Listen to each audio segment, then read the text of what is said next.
Hello students, welcome to my channel smart study. Students, हम पढ़ रहे हैं स्टैंडर्ड 12th का इकोनॉमिक्स, जिसमें we have already started chapter 3A, that is demand analysis, and today in that chapter we are going to discuss about important topic that is law of demand, जो आपकी board exams में काफ़ी बार पूछा गया है। और अगर कहें हर साल ये बोर्ड ऑफ एग्ज़ाम में आता है तो भी गलत नहीं होगा, and that is for 8 marks. So पहले आपको बता दूं कि ये 8 मार्क्स का कॉम्बिनेशन कैसे होता है, दैट इज़ 5 + 3। ये 8 मार्क्स में 5 का लॉ आपको लिखना होगा और एक्सप्लेन करना होगा, और 3 मार्क्स के लिए आइदर एजम्पशंस और एक्सेप्शंस दोनों में से कोई एक पूछा जा सकता है, जिसमें आपको 6 to 7 पॉइंट्स लिखने होंगे। So let us start law of demand. लेकिन स्टार्ट करने से पहले आपको बता दूं कि 5 मार्क्स के लिए आपको लॉ में लिखना होगा introduction, statement of law, schedule and its explanation, और डायग्राम एंड इट्स एक्सप्लेनेशन। ये चीज़ें आपको लॉ के अंदर एक्सप्लेन करनी होगी, तो आपको 5 मार्क्स मिलेंगे। सो चलिए स्टार्ट करते हैं इंट्रोडक्शन से। The law of demand was introduced by Professor Alfred Marshall in his book Principles of Economics, which was published in 1890। जी हाँ दोस्तों, ये लॉ सबसे पहले इंट्रोड्यूस किया था प्रोफेसर अल्फ्रेड मार्शल ने। उनकी बुक जिसका नाम है प्रिंसिपल ऑफ इकोनॉमिक्स, जो पब्लिश हुई थी 1890 में। This is the punch line of normally all the introductions to be written in your law of demand, law of supply and law of diminishing marginal utility. So याद रखिए इसको। बढ़ते हैं आगे। This law explains the functional relationship between price and quantity demanded.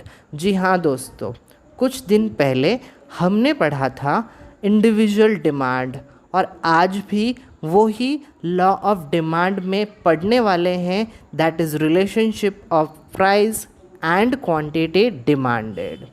कैसे होता है इसका रिलेशन, ये हम इस लॉ के अंदर स्टडी करने वाले हैं। So this was the introduction in which you have to write about doctor Alfred Marshall and the relationship between price and quantity demanded. बढ़ते हैं आगे स्टेटमेंट ऑफ लॉ की ओर। लेकिन उससे पहले आपको बताना चाहूँगा कि ये जो प्रोफेसर अल्फ्रेड मार्शल के वर्ड्स हैं, आपको स्टेटमेंट में लिखने होंगे, और वो आपको एज इट इज़ लिखने हैं। जहाँ तक हो सके इन वर्ड्स और सेंटेंसेस को चेंज ना करें। So according to doctor Alfred Marshall, other things being equal. Other things being equal मतलब आपका प्राइस के साथ में रिलेशन स्टडी करना है, तो प्राइस से रिलेटेड बाकी जो चीज़ें होंगी, income, population, fashion, taste, preference etcetera, ये सारी चीज़ें इक्वल या कांस्टेंट रहेंगी, मतलब चेंज नहीं होंगी। तो क्या होगा, higher the price of commodity, smaller is the quantity demanded. मतलब कोई भी कमोडिटी की प्राइस जितनी ज़्यादा होगी, उतनी ही कम क्वांटिटी डिमांड की जाएगी। And lower the price of commodity, larger is the quantity demanded. और जब भी किसी कमोडिटी की प्राइस लो मतलब कम होगी, उतनी ही वो क्वांटिटी लार्जर मतलब ज़्यादा डिमांड की जाएगी। In other words, other factors remaining constant मतलब दूसरे फैक्टर्स जब कांस्टेंट रहेंगे, if the price of commodity rises, demand for it falls, and when the price of commodity falls, demand for commodity rises. यहाँ पर भी वही बताया गया है कि किसी भी प्रोडक्ट की प्राइस जितनी कम होती जाती है, उतनी ही उस प्रोडक्ट की डिमांड बढ़ती जाती है। एंड अगर प्रोडक्ट की प्राइस जितनी बढ़ती जाती है उतनी ही उस प्रोडक्ट की डिमांड कम कम होती जाती है। ये एक ह्यूमन टेंडेंसी है, कंज्यूमर की सोच होती है, क्योंकि प्राइस एंड डिमांड में फंक्शनल रिलेशनशिप होती है।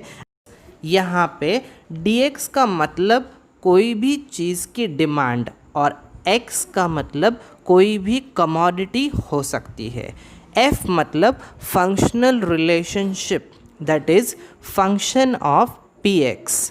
px मतलब प्राइस ऑफ x। x एक कमोडिटी हो सकती है। अब यहाँ पे आपको ये सीखना है कि x एक कमोडिटी है जिसकी डिमांड का रिलेशन उसकी प्राइस के साथ है।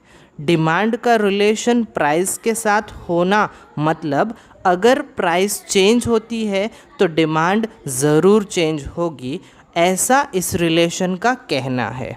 अब यही रिलेशन हम एक शेड्यूल द्वारा पढ़ेंगे, दैट इज़ डिमांड शेड्यूल, जिसमें हम 2 कॉलम बनाने वाले हैं।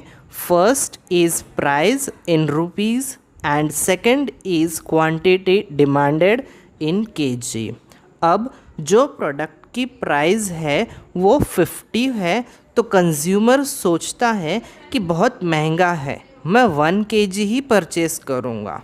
और अगर प्राइस 50 से 40 हो जाती है और प्राइस कम होने पे कंज्यूमर ज़्यादा परचेज़ करता है, ज़्यादा डिमांड करता है, दैट इज़ 1 kg से 2 kg।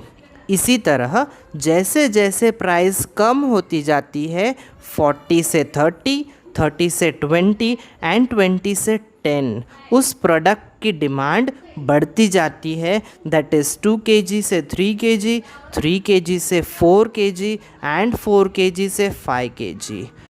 अब आप देख सकते हो कि जब प्रोडक्ट की प्राइस सबसे ज़्यादा है तब उसकी डिमांड सबसे कम, और जब प्राइस सबसे कम होती है तो डिमांड सबसे ज़्यादा होती है।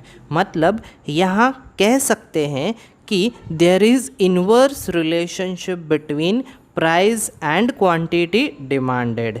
इनवर्स का मतलब उल्टा, प्राइस बढ़ेगी तो डिमांड कम होगी और प्राइस कम होगी तो डिमांड बढ़ेगी। यही रिलेशन आपको इस पूरे चैप्टर में याद रखना है और आपको आंसर में भी लिखना है। अब इसी शेड्यूल के बारे में हम लोग और आगे पढ़ेंगे डायग्राम के साथ में। इसी शेड्यूल के बेस पर हम डायग्राम ड्रॉ करने वाले हैं। आप स्क्रीन पे देख सकते हो कि पहले हम ड्रॉ करेंगे X axis and Y axis. आप ये प्रोसेस को ध्यान से ऑब्ज़र्व कीजिएगा, बिकॉज़ जैसे आप डायग्राम ड्रॉ कर रहे हैं वैसे ही आपको उसका एक्सप्लेनेशन भी लिखना होगा।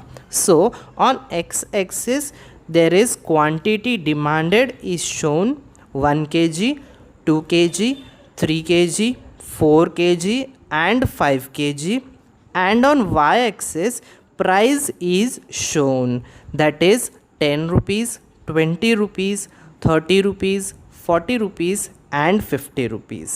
अब आप शेड्यूल को ऑब्ज़र्व कर सकते हो। when the price was ₹50, 1 kg was demanded। अब 50 रुपीज़ और 1 kg पर लाइन ड्रॉ करोगे तो आपको इंटरसेक्शन पे एक पॉइंट मिलेगा। फिर 40 रुपीज़ और 2 kg पे लाइन ड्रॉ करोगे तो आपको दूसरा पॉइंट मिलेगा। फिर 30 रुपीज़ एंड 3 kg पे अगर लाइन ड्रॉ करोगे तो थर्ड पॉइंट मिलेगा, और उसी तरह 20 रुपीज़ पे और 4 kg पे फोर्थ पॉइंट मिलेगा, एंड एट लास्ट 10 रुपीज़ पे और 5 kg पे फिफ्थ पॉइंट मिलेगा। जब आप इन सब पॉइंट्स को जॉइंट करोगे तो एक लाइन मिलेगी जिसको हम डिमांड कर्व कहेंगे। This demand curve DD is downward sloping from left to right. और ऐसा क्यों हो रहा है? बिकॉज़ जैसे जैसे प्राइस कम हो रही है डिमांड बढ़ती जा रही है, and there is inverse relationship between price and quantity demanded. So this was the explanation of your diagram which you are going to write in your answer. So ये था आपका लॉ ऑफ डिमांड जिसमें हम लोगों ने पढ़ा introduction to law, statement of law, schedule and its explanation, diagram and its explanation. आप अगर ये सब चीज़ें आपके आंसर में लिखते हो तो फुल 5 आउट ऑफ 5 मार्क्स मिलते हैं. और नेक्स्ट 3 मार्क्स के लिए आपको एजम्पशंस या फिर एक्सेप्शंस लिखने होंगे whichever is asked in your question. So assumptions के लिए हम मिलेंगे नेक्स्ट वीडियो में. Till then, thanks for watching.